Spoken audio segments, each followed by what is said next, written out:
Acts 1, some have called this the gospel of the continuing Christ. And we're grateful for the Word of God to have it. Acts chapter 1, sometimes people hide a key to their house. I could ask you to raise your hand, but maybe some of you have a key hidden somewhere to your house. I could tell you where a few people's keys are hid to their house in our church, for the right price maybe, you know. But some have them under a rock, or some have them, in a fake rock, or, I remember one place we lived, we had one on top of a light fixture by the door, safe place. Depending on what you have, it's not worth hiding too much of it, right? But anyway, that's what we find here as we come into Acts chapter 1. As we dive further into the Savior's strategy in the first century church, we find there's a key hidden right here. And as is often the case in Bible study, the key that unlocks the understanding of a book or a chapter or a passage is often found near the door. Many times it's near the front door, sometimes it's near the back door, but you'll find there's a key many times to the understanding of the passage. And here we find the key to the first century church hanging at the front door of church history, Acts chapter 1. Verse 1 through 5, let's read there. The former treatise have I made, O Theophilus, of all that Jesus began both to do and teach, until the day in which he was taken up. After that, he through the Holy Ghost had given commandments unto the apostles whom he had chosen. We looked at those commandments this morning, some of them. To whom also he showed himself alive after his passion by many infallible proofs, being seen of them 40 days, speaking of the things pertaining to the kingdom of God, and being assembled together with them, commanded them that they should not depart from Jerusalem, but wait for the promise of the Father, which saith he, Ye have heard of me. For John truly baptized with water, but ye shall be baptized with the Holy Ghost not many days hence.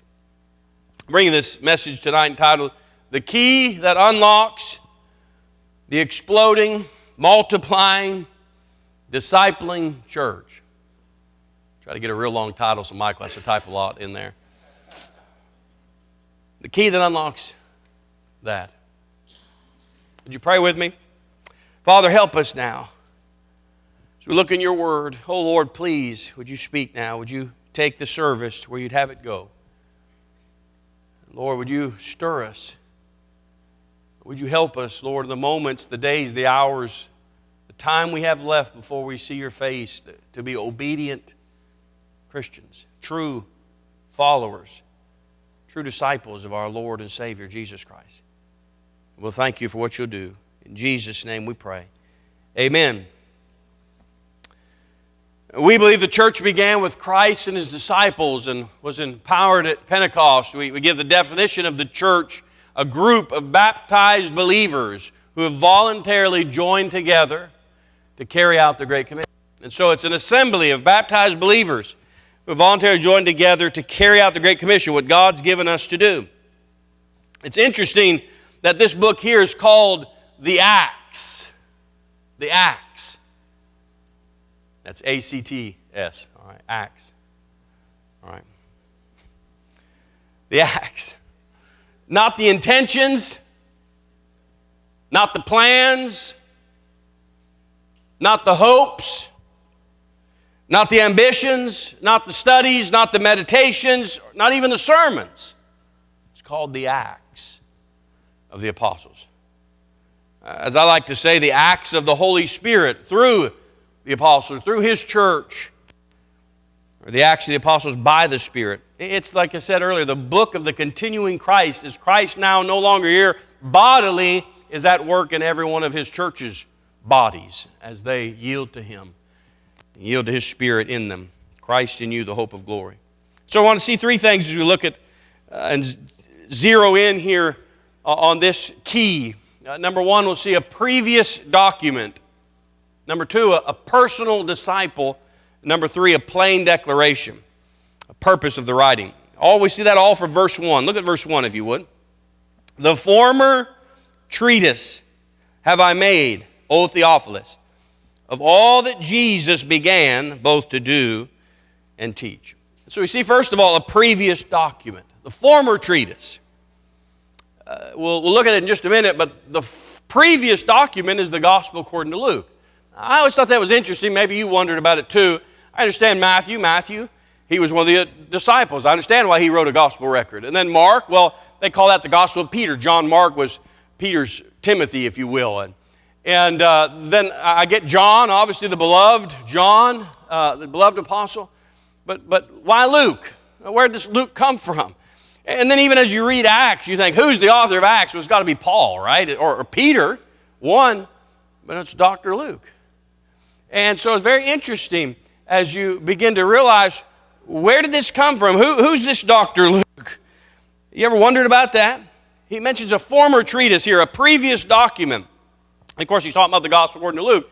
24 chapters in your Bible, roughly constructed around 10 historical facts as he lays out this orderly message of the gospel. These 10 historical facts all about the person of Jesus Christ.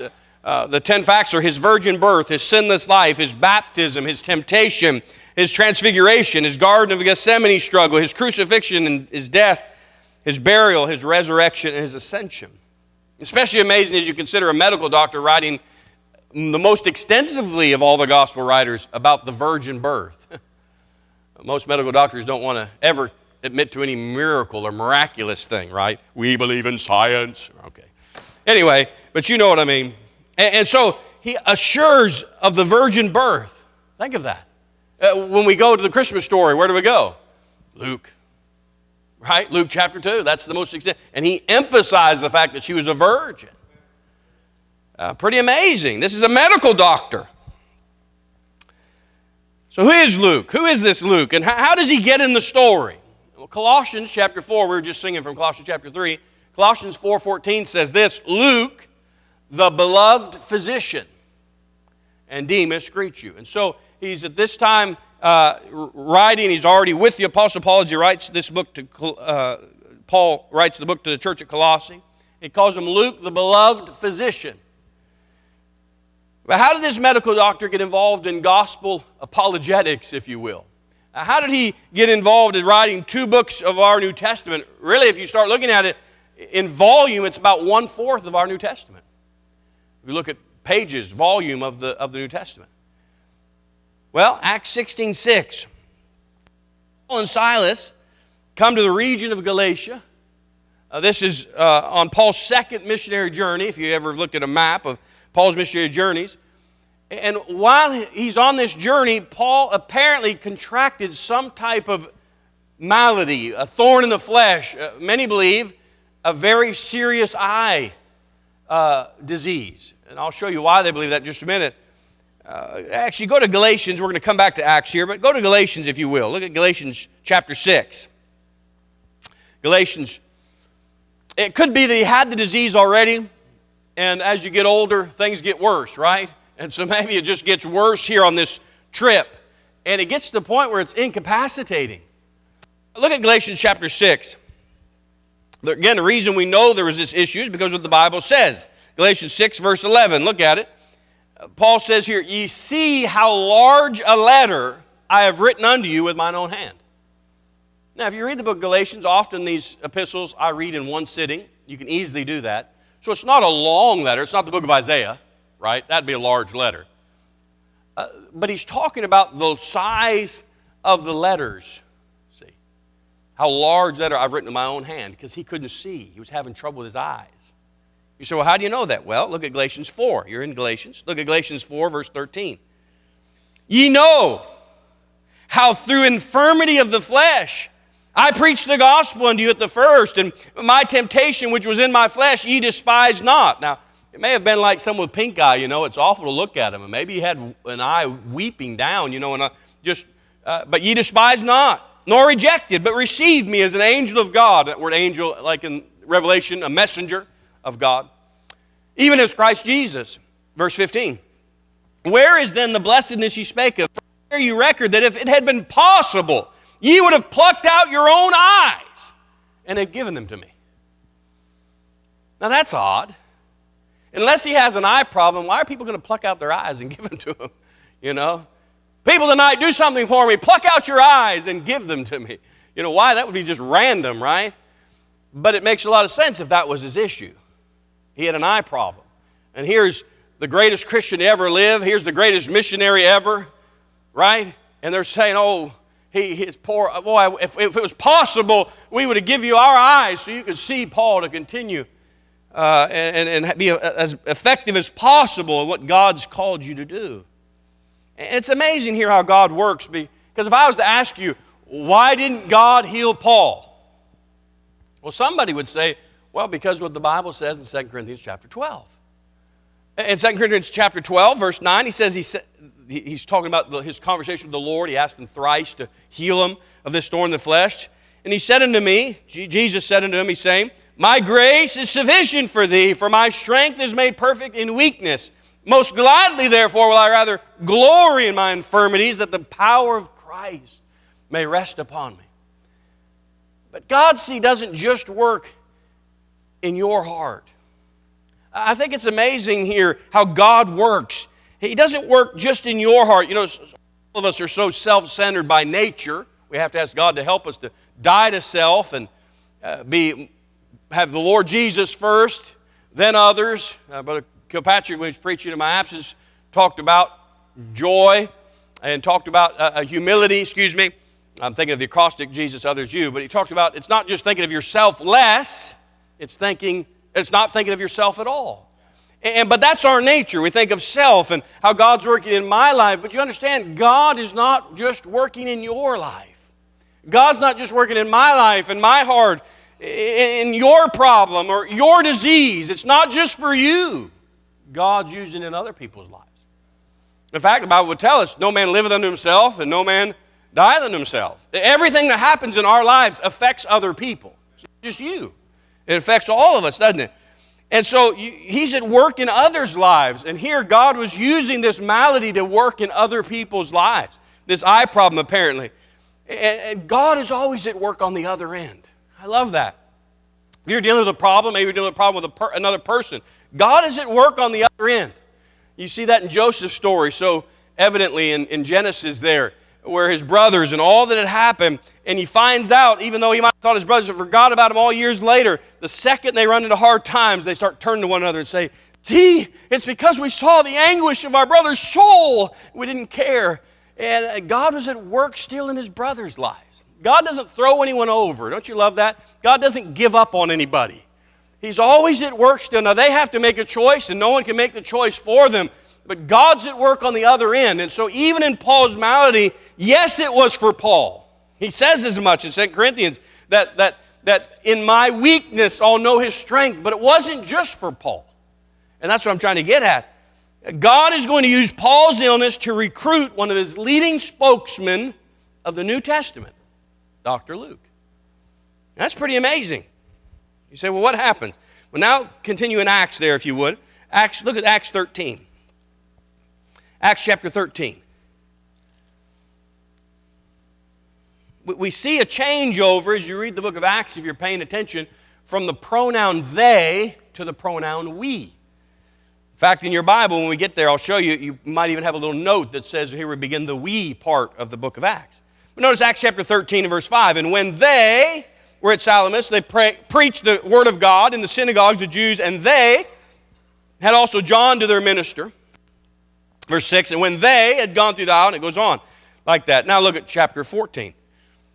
Acts 14, verse 1. It came to pass in Iconium that they went both together in the synagogue of the Jews, and so spake that a great multitude, both the Jews and also the Greeks, believed. Look at Acts chapter 15. Acts chapter 15, notice verse 4. And when they were come to Jerusalem, they were received of the church, of the apostles and elders, and they declared all things that God had done with them. Notice chapter 16.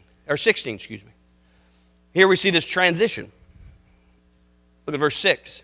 Now when they had gone throughout Phrygia and the region of Galatia, remember this is where this eye problem kind of whips up or comes to a head at least, as we already looked at in his letter back to the churches at Galatia.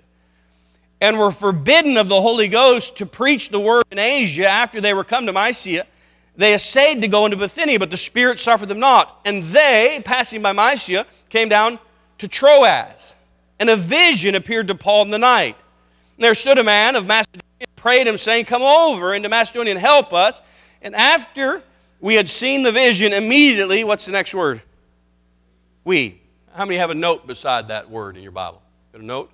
All right, some of us do. If you have a note, it'll say something like this. The change here from they, as in the preceding verses, to we, indicates that Troas, Luke, the narrator, the human penman of the book of Acts, joins Paul's company.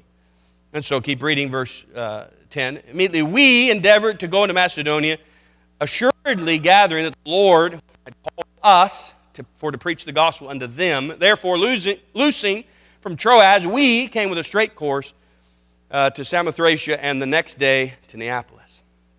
And so Paul and his team are pressing northwest on this second missionary journey, and here they come to this coastal town of Troas, and where are they going to go? They're on the seacoast here, and God is going to show them through vision they need to cross the Aegean Sea and go over to Macedonia. But here at Troas, where Luke's medical practice is, God is at work. Paul is having this eye trouble. Perhaps he's having trouble sleeping as a result. And because of this eye disease, maybe multiple nights he's struggling. And in that maybe is how the Lord gives us vision, this Macedonian vision. And many Bible scholars believe he may have seen it multiple nights, this Macedonian vision. Come over and help us. So somehow, whether word of mouth, whether he's looking for a doctor, whether God just allows their paths to cross there in Troas, Paul meets Dr. Luke. Maybe because he's looking for something for his eye, right? If something's wrong. And you know, preachers and these apostles, disciples, they're people too, right? And sometimes they're sick, yeah. And sometimes they have an issue. And so he sees this doctor, and you know, Paul, if he's going to meet a doctor, he's not just going to get help from the doctor, he's going to give the doctor help, and he gives him the gospel. And the glorious light of the gospel shines into the inner man of Dr. Luke, and he trusts Christ as Savior. He gets saved, and his life is changed. But Paul's not staying there. By the way, if you're not saved here tonight, we desire the light of the Lord Jesus Christ to shine into your inner man and for you to receive the Lord Jesus Christ. The devil is working to blind your eyes, but the Lord's working to let you see the light, to receive Christ as Savior. If you don't know the Lord wants to save. He loves you. He'd like you to be saved tonight. Oh, what a joy that you can receive Christ even in this Sunday evening service before we leave here. And so Paul here gets this vision, and of course he immediately is going to want to obey the Lord, and so I'm sure they begin to gather or find a ship, whatever they need to do to, hey, we've got to get over here to Macedonia, and we've got to go. And you can imagine him telling his new convert, Dr. Luke, that he'd seen saved, and you know, I'm sure immediately began to disciple him while I was there. Hey, we've got to go. You just got here. You just led me to the greatest thing ever. To know Jesus as my Savior. You can't go. I want to know Him more. You got more to tell me. And so Luke says, I'm coming with you. And you can imagine, Apostle Paul, put your imagination a little bit. Paul says, what about your practice here? What about your employment? What about I'll leave it. Talk about commitment. Reminds you of the apostles, right? Matthew left his tax booth, right? Peter and John and all them left. James and John and Peter and Andrew left their boats, right? Left their and said, we're following the Lord. Left their nets. I'll sell my practice. I'll go with you. You need a medical doctor, and I need you to teach me about the Lord Jesus Christ. And so the they, we section begins, as we read. It goes from they to we. And by the way, here's a tremendous truth for all discipling that's happening. All discipling relationships, it's never a one-way street. Look, Paul needed Luke just like Luke needed Paul. And we'll see Paul needed Timothy, and Timothy would bring a youthful encouragement to the Apostle Paul. Paul needed Titus just like they needed Paul. It's never a one-way street. God has commanded Paul to teach others also, that would be able to teach others also. And so he's fulfilling what God's commanded. The disciple needs you to invest, and you need to invest. You need to and will be challenged, stirred, propelled forward as you invest in that other person. You'll be propelled forward in your walk with Christ as you have to dig and you have to answer questions and you have to be the teacher, not just the student. I love what it says in 2 Corinthians 7:5. We see how Titus helped the Apostle Paul. One-way street. 2 Corinthians 7:5 says, "For when we were coming to Macedonia," here they're going to where they're headed, "our flesh had no rest, but we were troubled on every side with outward fightings, with inward fears." Verse 6 says, "Nevertheless God, that comforteth those that are cast down, comforted us by the coming of Titus." And so it wasn't a one-way street. Titus was a great comfort to the Apostle Paul too. And so while Paul is discipling Dr. Luke in Christ's life, Dr. Luke is imparting medical knowledge and expertise. You read the book of Ephesians, which we've read during our January Bible reading, and hear him talk about the body and talk about every joint supplies and every part that has a function. You don't think the medical doctor there had an impact. And how about in Colossians where he talks about the head, and the head is the Lord Jesus Christ, and we're the body, and what all the smarts is in the head. The body just does what the head says to do, and all of that type of thing. And I know the Holy Spirit's the real author of the Word of God, but God can't use the personalities of the Bible writers. It's amazing to think about. For instance, if I ask you who wrote the book of Hebrews, there's debate about it. The Bible doesn't make it clear. But people say many times who? Why do they say Paul? Because of the writing style. It's similar to his other books because God used the author's personality would come out. He writes in Hebrews about the athletic games. He does that in others of his epistles and Roman games and things like that. And so Luke leaves all. He commits. Who did he commit to? If we're not careful, we think about discipling and things, we can leave the Lord Jesus out. He committed to the Lord Jesus Christ. God had saved him, the lover of his soul. And he says, I want to follow you, Lord. And this is the only man I know that's a believer, and I'm going to stay with him. I want to go and grow and learn what you've done in my life. And so turn over to 2 Timothy chapter 2.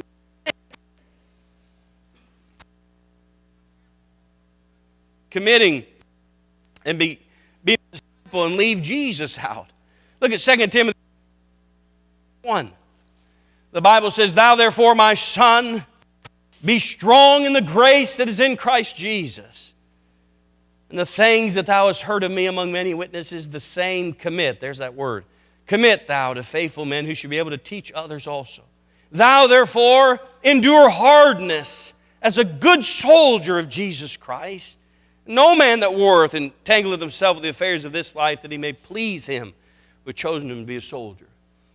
Maybe Paul had got to that discipleship lesson with Dr. Luke and said, listen, you be a good soldier of Jesus Christ. Listen, Doc, the only thing important is you would please him. Please the Lord. And so he commits. This word commit in verse 2 has the idea of to come alongside and deposit into. To come alongside and deposit into. Probably more than I could count, more than I could remember. People have done this for me. Have come alongside me over the years and deposited into. Times I probably didn't even realize it was happening. People have committed, come alongside, deposit into me. But the question is, am I committed? Is the Lord Jesus defining your life? Is the Lord Jesus defining my life? Am I a good soldier? Am I most concerned about pleasing him who has called me? You say, well, I recognize my sin, and hell is what I deserved. I realized Christ's payment, and I trusted Christ.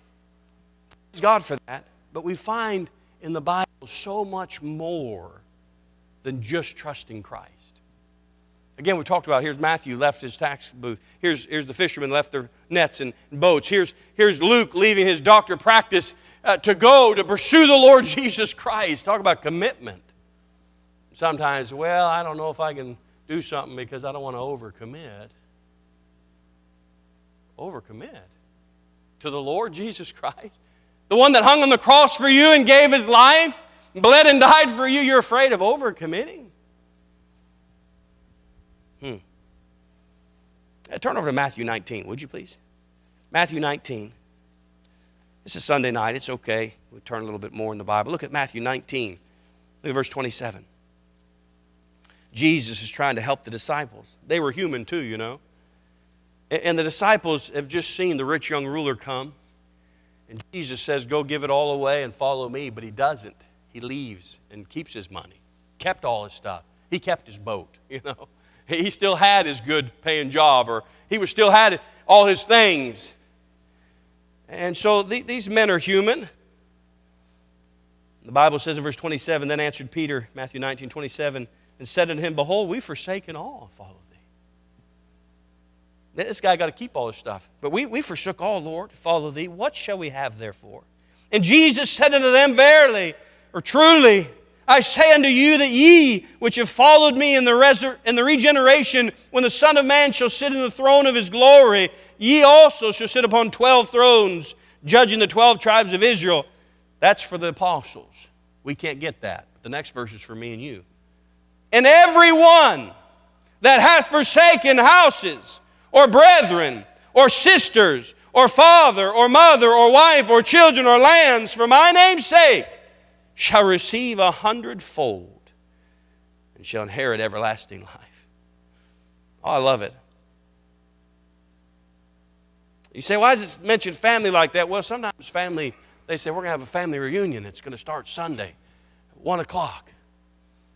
And you might go for a little time if you can, but when Sunday night comes, are you staying for the reunion, or you can go to church? Over Christmas, we were with Mary's family, and it was time for church Wednesday night. We went to church. And some of the family didn't go, but we did. See, when there's conflict between what the family wants you to do, oh, come on, it's just a Wednesday night, you know. Are you going to follow the Lord? But some have forsaken houses and lands. We still have the Christmas tree my sister gave us when they had to get rid of everything to go to Argentina. You know, they couldn't take it. And they gave, you know, everything away, all their house and lands, everything, you know.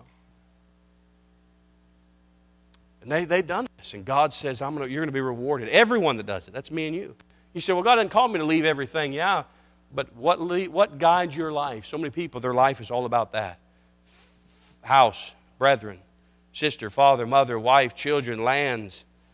You say, well, if I'm involved in God's work like you want me to, how can my kids play on all the ball teams and do the travel teams and this and that? Well, maybe they don't.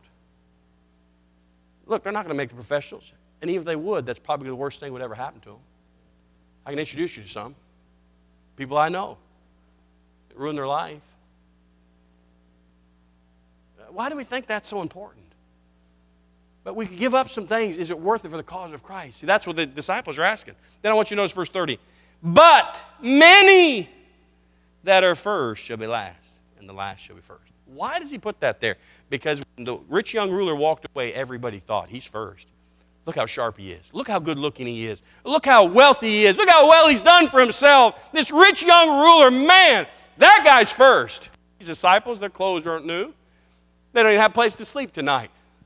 The Son of Man had not where to lay his head. But God said, let me tell you, you that give your life to God, let me tell you, the record's going to be read one day. And this rich young ruler is not going to be first. No. See, God was helping them to know what to hold dear in this life. To know what was valuable in life and what is not.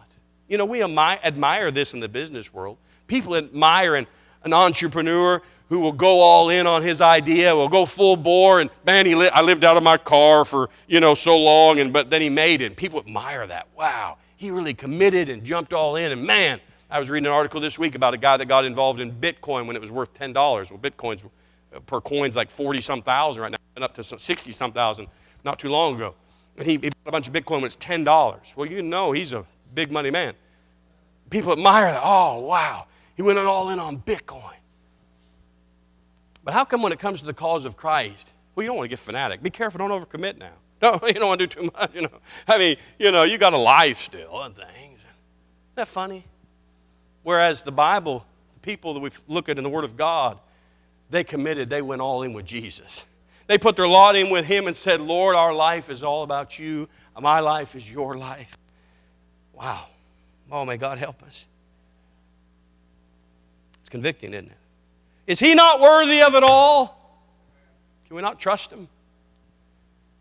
So as time goes on, this Gentile medical doctor, Luke, discipled personally and extensively by the greatest Christian to ever live, Paul. Paul comes alongside and deposits into him. This Dr. Luke writes 2 incredible documents which are found today in our New Testament. You say, how did this happen?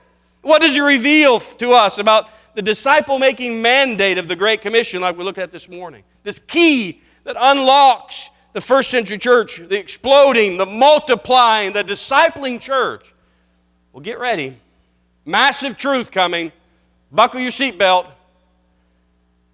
Luke wrote 2 books, 1/4 of the New Testament. Now get this. What were they written for? Did he know that they would be in the New Testament? What New Testament? Did he even know there was going to be a New Testament when he wrote? Then why write these incredible documents, these 2 books? That's number 2. This will be the last one tonight. Not only a previous document, but back in Acts chapter 1, verse 1, we see personal disciple. Personal disciple.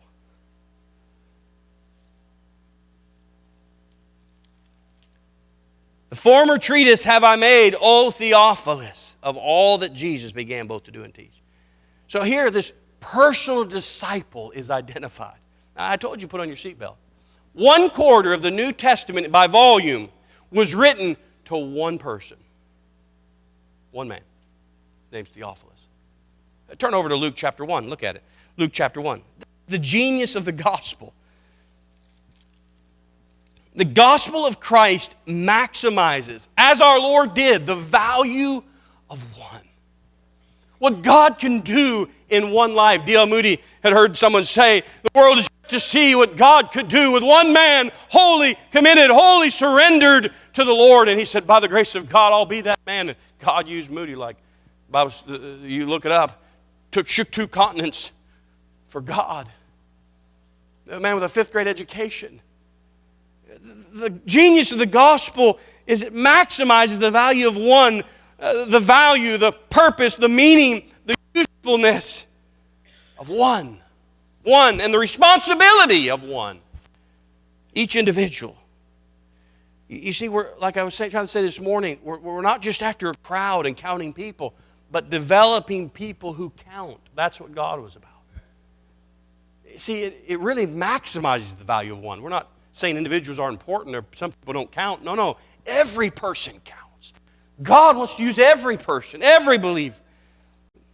Look, if you want to see how far the church or churches in our day, in America, as we were talking about this morning, how far we have strayed. When have you last heard of someone writing something extensive like the Gospel of Luke or the book of Acts? Some lengthy document, sending the only copy of it to one person. For that purpose, to reach that one person. For Jesus Christ. When's the last time we had someone on the altar praying, not to reach the whole world, but Lord, would you save John at work? Oh Lord, would you help me be a witness and win John to Christ? Or Lord, Kate, my neighbor, Lord, that she would get saved, or whatever. One. You say, I want to see lots of people say, wonderful, but how about one?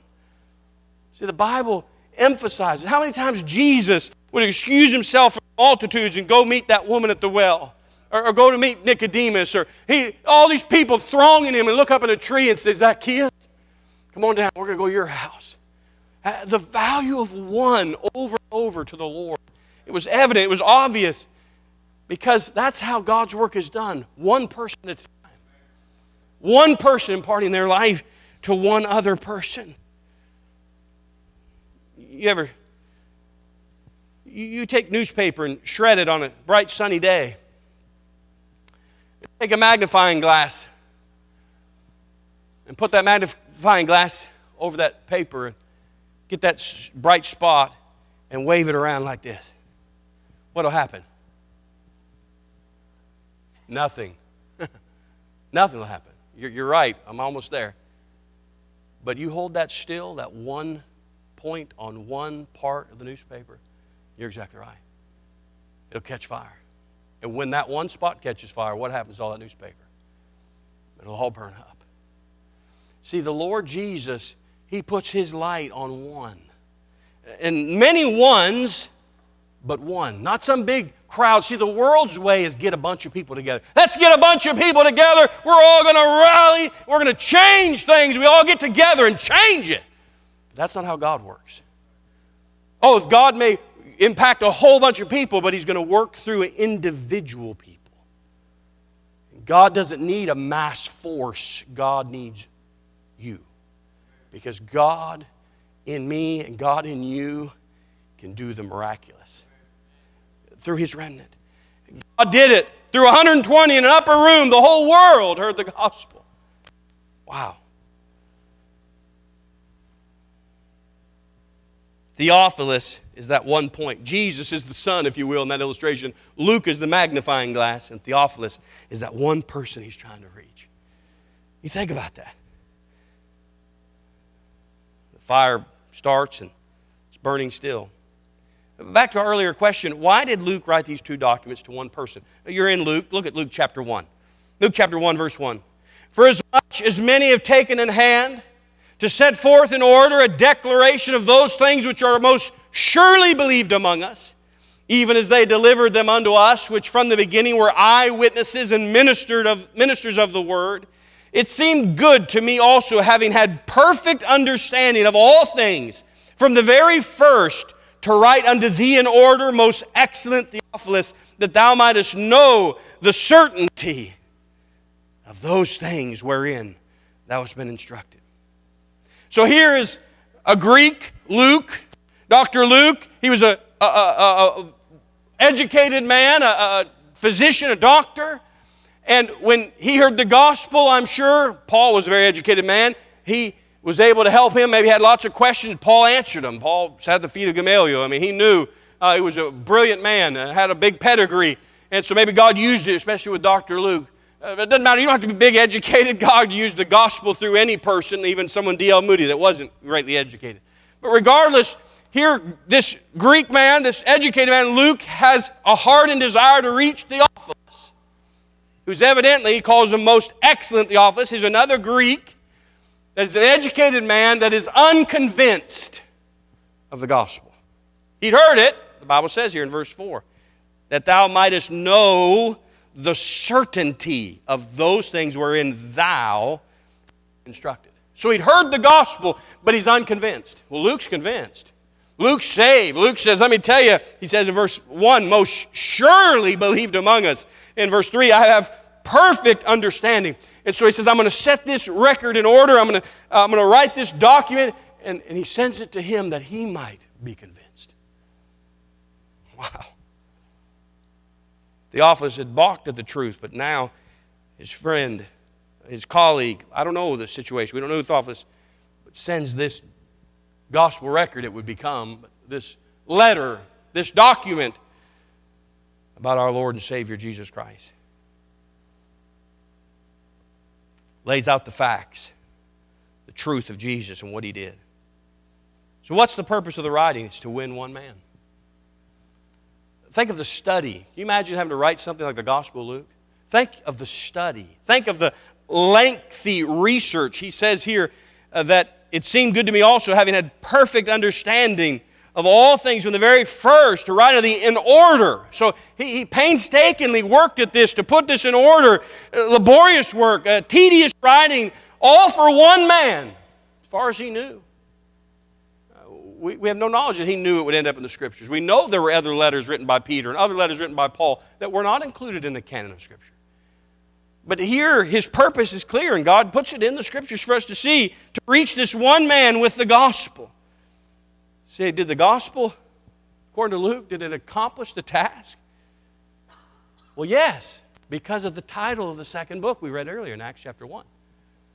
Go back there with me. Look at Acts 1 again. Acts 1 here, in Luke 1, he says, "O most excellent Theophilus." Now you find when Paul talks to Festus or talks to Agrippa, he uses titles to lost people. But in Christ, there's no titles. We're all equal. Doesn't matter if you're bond or free, doesn't matter if you're rich or poor.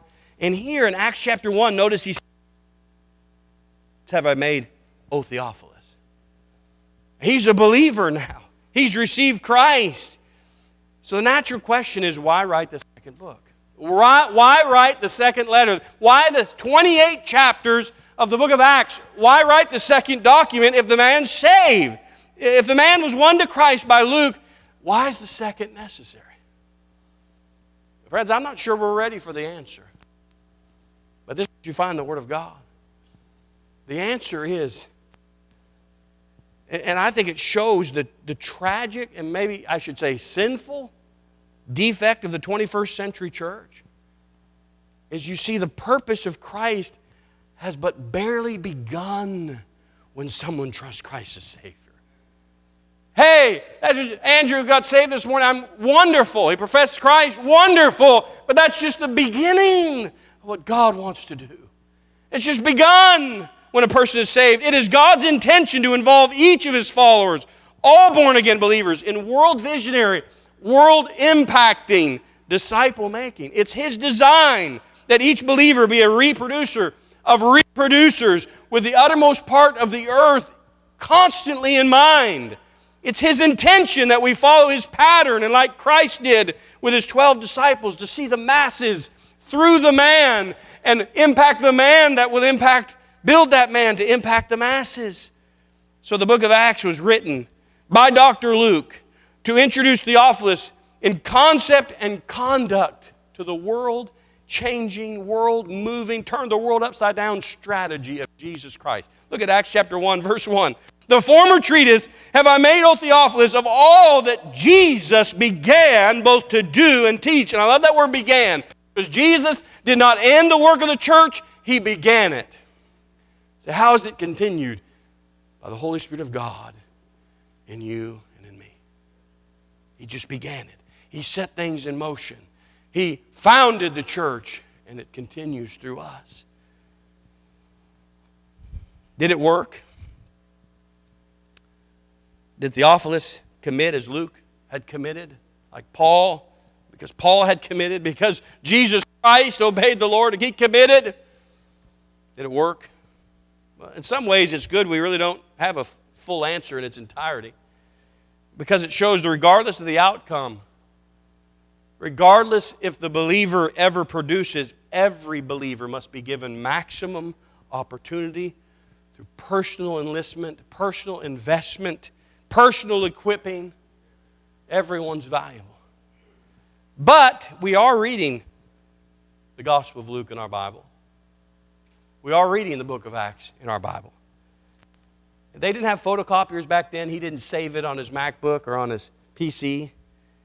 He wrote it on a scroll and he sent it some way to this man.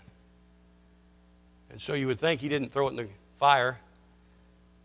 He read it, he believed on the Lord evidently, and he followed the Lord. We don't know Theophilus' story. But I'd say it worked. So Luke writes this second lengthy document to indoctrinate the mind, to infect the heart, to invite the participation of one man, one convert in the greatest work in the world. The work of God. Look, if the Holy Spirit of God models this type of involvement in the lives of individuals in the New Testament, should not I continually have a group of individuals that I'm investing in, that I'm constantly pouring my life into individually? This is in every area, in teaching, in Sunday school, in soul winning. We ought to be investing in people. In every ministry, every part, children's ministry, youth ministry, whatever. Should I not live with a burning, Great Commission heart and seek to share it with huge time investments in one? I know why discipleship's not being done in a lot of places. Because it takes a lot of time. It takes time. But what God commands, will work. And it's right. And man, what joy it is. You that are discipling, as you know, what a privilege. What a joyous thing. Faithful men who shall be able to teach others also. It takes time. And it never ends. It's interesting, even at the end. The last chapter that Paul would ever pen before he's killed, he's martyred for his faith. As he's signing off his last writing, you look at it, 2 Timothy chapter 4, verse 11, he says, only Luke is with me. Only Luke is with me. He says, take Mark, bring him with thee, for he's profitable to me for the ministry. Only Luke is with me. Next week, we'll look at the last truth and purpose of writing the book of Acts, a plain declaration of purpose of the writing. Don't miss it. I'll encourage you to commit to be here next Sunday night. But in conclusion, turn to this last place. Look at 2 Timothy 1. We're through. 2 Timothy chapter 1. 2 Timothy chapter 1 and verse 5. 2 Timothy 1, verse 5. Paul is calling Timothy to an awakening here, and we need to be stirred up. Oh, we need to be awakened. He says in verse 5, when I call to remembrance the unfeigned faith that is in thee, which dwelt first in thy grandmother Lois, 2 Timothy 1:5, and thy mother Eunice, and I am persuaded that in thee also, wherefore I put thee in remembrance, that thou stir up the gift of God which is in thee by the putting on of my hands. As Paul's writing his last letter to ever write, he's saying, listen, we need to be stirred up. We need to wake up. We need to fully commit. We need to cross the line and go all in with God. No turning back. Paul said, I invested my life in you. Look, don't worry about getting two. Get one first. Go after one. Invest in one. Oh, I'm grateful God give you two or three, and He will, I believe. But let's start with one. This is the key that unlocks the exploding, multiplying, discipling church we find in the first century. I end with this. A missionary with and this has been read at many places, and we actually used it in our Fisherman's Club, a variation of it. But the story goes that a missionary with the Africa Evangelical Fellowship was forced by his tribe to either recant, to renounce his faith, or die. He refused to renounce Christ. He was murdered on the spot, killed for his faith. Well, afterwards, they found that the night before, when he had this decision he knew weighing on, the night before they found in his room that he had written this. It's called the Fellowship of the Unashamed. I am part of the Fellowship of the Unashamed. The die has been cast. I've stepped over the line. The decision has been made. I am a disciple of Jesus Christ. I won't look back, let up, slow down, back away, or be still. My past is redeemed. My present makes sense. My future is secure. I'm finished and done with low living, sight walking, small planning, smooth knees, colorless dreams, tame visions, mundane talking, cheap giving, and dwarfed goals. My pace is set. My gait is fast. My goal is heaven. My road is narrow. My way is rough. My companions few. My guide reliable. My mission clear. I won't give up, back up, let up, or shut up until I've preached up, prayed up, paid up, stored up, and stayed up for the cause of Christ. I must go until He returns, give until I drop, preach until all know, and work until He comes. And when He comes, He'll have no problem recognizing me. My colors will be clear, for I am not ashamed of the gospel of Christ.